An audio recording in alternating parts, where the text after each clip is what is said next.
Matt, has it been a good season for you? Yeah, I think so. Looking back onto it now, it's been an experience that, you know, perfect first season for me really in professional football. Towards the start of the season, you know, we were struggling a bit, and you know, the pressure was there, and obviously we've come out now champions, and you know, it's fantastic. You know, the celebrations and how happy the club is. We're champions. What are the problems in living abroad for the first time as a young guy? You know, obviously there's always the family. You know, it's not as easy as when I was living in Manchester, where I could just drive down and see them. There's been challenges. You know, just little things, you know, living alone and... Cooking? Yeah, washing? Yeah, cooking and washing, all them things have made me realise, you know, that I've got to start being more independent, and I think it's only going to help me doing that. They've got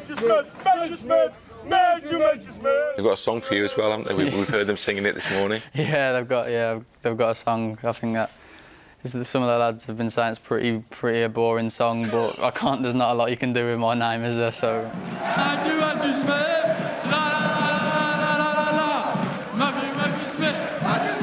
So Wales, how do they benefit from that? I don't think I would have got my opportunities with Wales if I wasn't playing first team football.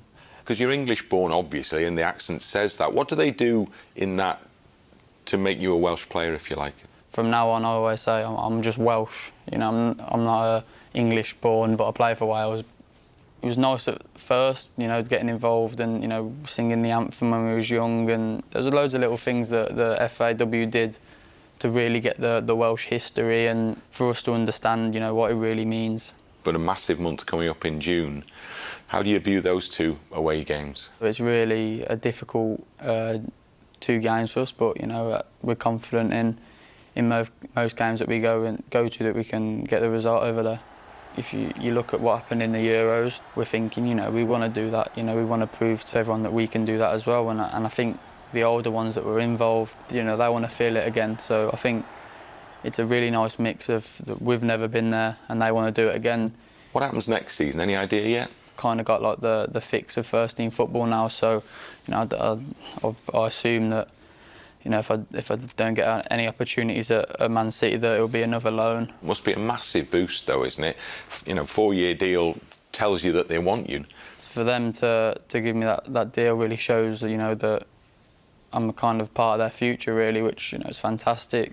Will I break into the first team at Man City? You know, I don't know, because it's a very difficult thing to do, and sometimes, you know, you've got to be a bit realistic with what I can do with my career, and it'd be fantastic if I can break in. You know, they're a wonderful team, but I also know that if I don't, I can't let that affect me. You know, I've got to keep working hard and go on my path maybe as a footballer.